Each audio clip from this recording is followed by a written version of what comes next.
ขอต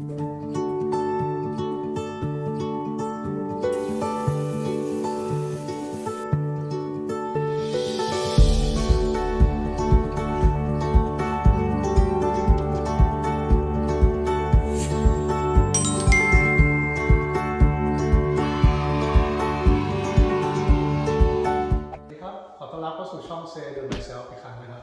วันนี้กลับมาที่งานปูพื้นความเดิมจากตอนที่แล้วนะครับเรารื้อพรมแล้วก็เตรียมห้องให้พร้อมกับการปูนะครับจากครั้งที่แล้วเนี่ยตอนที่เรางัดตะปูตรงขอบนะครับมันจะมีพวกพื้นที่มันแตกบ้างนะครับเราก็ได้ทำการใช้ตัว Premix อุดรูเรียบร้อยแล้วนะครับ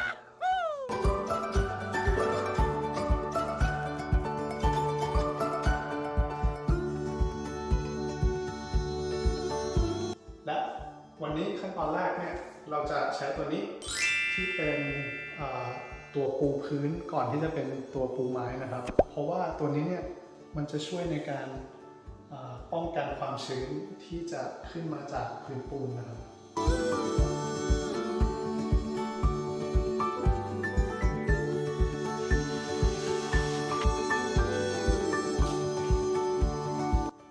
ตอนนี้แถวแรกเสร็จแล้วนะครับเราก็จะปูแถวที่2โดยในตรงนี้จะมีเป็นกาวไว้ให้นะครับแล้วก็ลอกตรงนี้ออกแล้วพอแผ่นที่2ทับเข้าไปมันก็จะติดไอ้พวกไม้เนี่ยเราต้องตัดนะครับเพราะว่าอันนี้ความกว้างมัน6 นิ้วแล้วก็ความยาวนี่ประมาณ40กว่าแต่ว่าเวลาการต่อพวกนี้มันมีกฎอยู่ว่าคุณไม่ควรต่อให้มันสูงเท่ากันแบบนี้ควรจะหลั่นกันประมาณ 6-8 นิ้วอย่างน้อยนะครับดังนั้นเรามีแพลนที่จะตัดตรงนี้บางส่วนนะครับเพราะเรารู้ความยาวของห้องใช่ไหมครับเราคำนวณแล้วว่ามันจะปิดไม้ได้ประมาณ4 แผ่นแต่ว่าไอ้2 แผ่นที่อยู่ข้างบนกับข้างล่างเนี่ยจะความยาวจะได้ไม่เต็มนะครับดังนั้นเราต้องตัดออกนิดหน่อยการตัดนะครับก็จะเป็นการตัดตรงเลยก็ตีเส้นไปแล้วจะตัดเท่าไหร่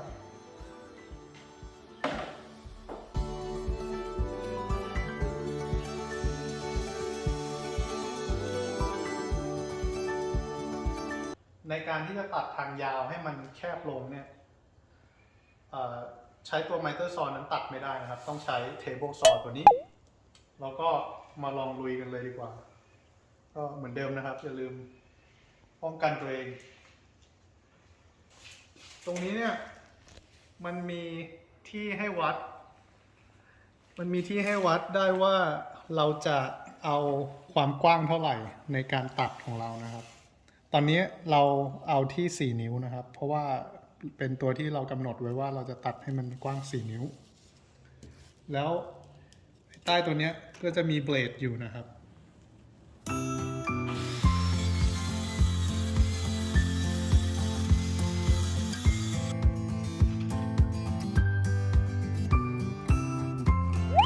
มาเริ่มลงมือกันเลยดีกว่านะครับอันนี้อุปกรณ์ก็คือเรามีไม้ส่วนที่ตัดมาแล้วเพื่อตรงขอบนะครับไอ้ตัวนี้เราวัดความกว้างทั้งหมดแล้วเราก็คำนวณว่าไอ้ตัวที่อยู่ขวาสุดกับซ้ายสุดเนี่ยควรจะต้องตัดให้มันแคบลงเท่าไหร่แล้วก็ตัดลงเท่าไหร่คราวนี้เราจะมีตัวนี้เรียกว่า spacer นะครับไอ้ตัวนี้ที่เราซื้อมาเนี่ยมันให้ได้1/4 นิ้วแล้วก็1/2 นิ้วนะครับก็คือความห่างของขอบผนังกับไม้ชิ้นที่อยู่ตรงขอบเราจะใช้สเปเซอร์ที่มีความกว้าง 1/4 เราก็จะเอาด้านที่เป็น 1/4 เนี่ยก้มลงไปคว่ำลงไปปึ๊บอย่างนี้ก็ใช้สัก 2-3 อันปึ๊บมาอย่างนี้แล้วก็ทุกขอบนะครับก็ต้องใช้สเปเซอร์อันนี้พอเราใส่เข้าไปแล้วเราก็ดันเข้าผนังได้ก็อย่างนี้แล้วขอบทุกขอบก็จะมีพื้นที่ว่างนะครับ 1/4 นิ้วคราวนี้เวลาจะต่อกับ ไม้อีกอันนึงอย่างที่บอกนะครับเหมือนเป็นต่อจิ๊กซอว์เลยส่วนนี้เนี่ยจะมีไอ้ตัวลิ้นที่อยู่ส่วนล่างหน่อยนะครับจะอยู่ข้างล่างส่วนไอ้ไม้อีกแผ่นนึงเนี่ยจะมีลิ้นที่อยู่ข้างบนหน่อยเราก็จะเอามันเข้าด้วยองศาอย่างนี้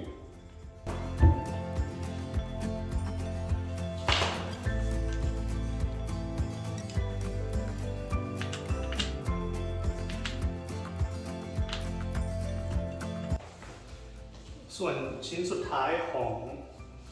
ขอบนี้นะครับเรายังไม่ได้ตัดเพราะว่าเราจะรอดูว่าหลังจากที่เราทำเกือบหมดแล้วเนี่ยเราเหลือพื้นที่เท่าไหร่เพื่อเราจะมาวัดแล้วก็ตัดทีเดียวนะครับที่ได้ตัดแผ่นสุดท้ายมาเรียบร้อยแล้วก็สิ่งที่ต้องทำก่อนที่จะประกอบแผ่นนี้ก็คือเราจะแน่ใจว่าไอ้แผ่นทุกแผ่นที่มาก่อนหน้ามันเนี่ยมันติดกันแบบชิดนะครับเราก็จะทำการใช้ค้อนกับใช้เจ้าตัวนี้ตอกเข้าไปแล้วก็ลองมองดูนะครับว่ามันแน่นแล้วคราวนี้เราก็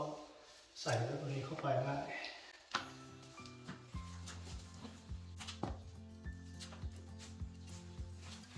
แล้วคราวนี้นะครับหลังจากที่เราใส่แผ่นสุดท้ายเข้าไปแนบชิดกันแล้วเราก็จะใช้อุปกรณ์ตัวนี้ในการ make sure ว่ามันหลังจากที่ใส่แผ่นสุดท้ายเข้าไปเนี่ยทุกอย่างมันชิดนะครับโดยการใช้ค้อนตี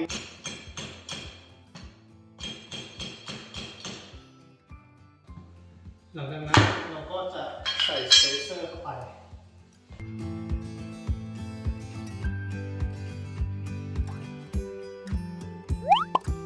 ไอ้ไม้เนี่ยมันจะมีรอยต่อใช่ไหมครับเวลาเรามาเชื่อมกันเนี่ยรอยต่อระหว่างแถวหนึ่งกับของอีกแถวหนึ่งเนี่ยไม่ควรจะอยู่ใกล้กันเกินประมาณ 6-8 นิ้วนะครับดังนั้นจากแถวแรกเนี่ยรอยแรกอยู่ตรงนี้แถว2เราเว้นมาอย่างนี้แถว3เราจะเว้นมาตรงนี้นะครับคือแต่ละแถวห่างกันควรจะห่างกันหน่อยเพราะว่าถ้ามันอยู่ใกล้กันเกินไปเนี่ยมันอาจจะทำให้มีการเคลื่อนไปด้วยกันได้นะครับเวลาเราทำให้มันสับเว้นที่อย่างเงี้ยมันจะแข็งแรงกว่าเวลาต่อกัน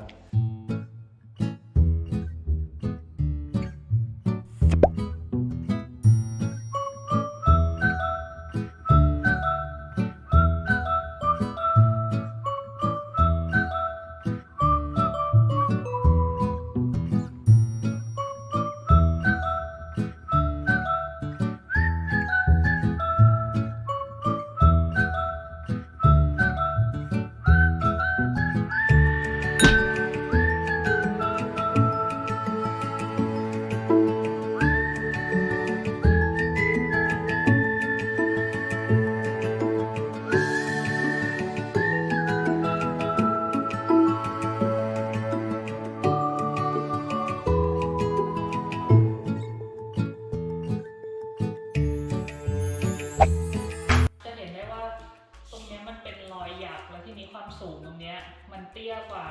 ไอ้ตรงนี้แต่เราอยากจะให้ไม้ตรงเนี้ยสอดเข้าไปใต้นี้ได้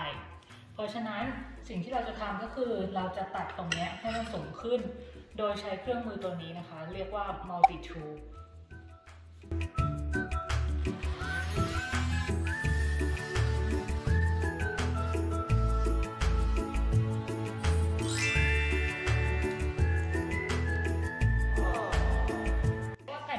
มันเข้าไปไม่ได้เพราะมันติดตรงนี้อยู่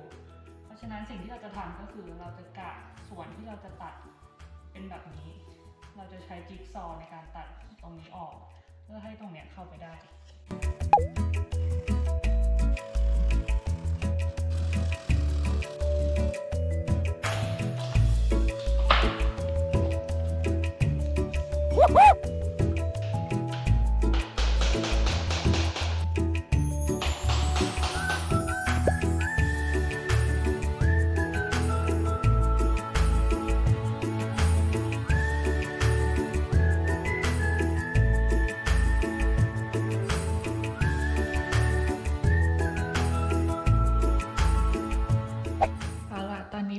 ก็ปูเสร็จเรียบร้อยแล้วนะคะสวยมากๆเลยไปที่เราจะต้องทำนะคะก็คือเอาเจ้าตัวพวกสเปเซอร์เนี่ยออกแล้วเราก็จะติดตัวเขาเรียก quarter round นะคะปิดแก็บตรงนี้มาถึงขั้นตอนสุดท้ายแล้วนะครับคือเราได้ตัดตัวตรงขอบที่อยู่ระหว่างตัวผนังกับตัวพื้นที่เราใส่เข้าไปเนี่ยที่ตอนแรกมีช่องว่างใช่ไหมครับตัวนี้เรียกว่า quarter round เราก็ตัดมาตามพื้นที่ที่เราจะใส่เข้าไปนะครับแต่ตอนนี้ก็ใช้ตัวเดียวกันตัวเดิมนี้ในการยิงนะครับให้มันติดกับผนัง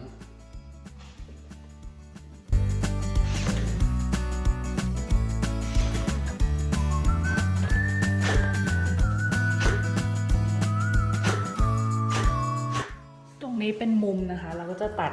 ทุกอย่างตัดเป็นที่ 22.5 องศานะคะแล้วก็มาประกอบกันให้ได้แบบนี้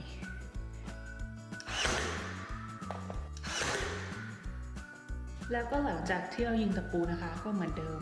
ปิดรูตะปูด้วยตัวพลาสติกวูดฟิลเลอร์นะคะอันนี้เป็นสีขาวเลย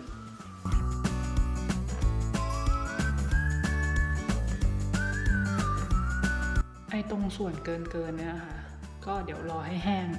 แล้วเราเอากระดาษทรายขัดมันก็จะเรียบเองหลังจากที่เราปิดพวกรูตะปูเสร็จแล้วอีกอย่างที่เราจะต้องทำนะคะก็คือ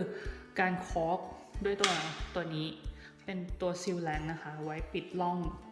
ระหว่างตัว quarter round นะคะกับพื้นแล้วก็ quarter round กับตัวผนังตรงนี้สำหรับตรงพื้นเนี่ยนะคะเราก็จะเอาตัวเป็น masking tape นะคะมาติดไว้ให้เว้นระยะห่างจาก quarter round ออกมาแบบประมาณ1 มิลนะคะเพื่อให้เวลาเราคอร์กตรงนี้ไปแล้วอ่ะมันจะได้ไม่เลอะออกมาเยอะ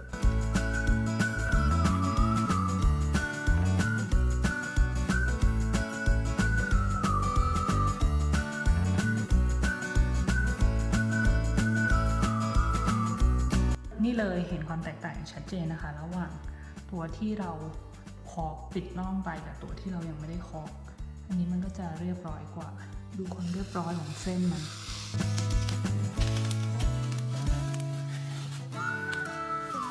นี่เลยเส้นจะออกมาคมมากๆค่ะตรงขอบประตูนะคะระหว่างไม้ตัวพื้นเดิมแล้วก็พื้นห้องใหม่เนี่ยเราก็จะปิดด้วยตัวนี้เขาเรียกว่า seam binder อันนี้เราซื้อมาใหม่เพราะว่าตัวเก่าที่เราแกะออกเนี่ยมันกว้างไม่พอที่จะปิดแก็บระหว่าง2 อันนี้แต่ทุกคนจะเห็นได้ว่าสีอันนี้มันเป็นสีไม้ที่ยังไม่ได้ทำเราก็จะต้องไปทำสีก่อนอันนี้ก็คือตัวซีมที่ทำสีเรียบร้อยแล้วนะคะเราติดลงไปโดยใช้ตัวน็อตเจาะลงไปที่พื้นไม้ถ้าเกิดใครอยากรู้วิธีการทำสีไม้นะคะก็ย้อนกลับไปดูคลิปตัวสแลดบอร์ดได้เราอธิบายไว้อย่างละเอียด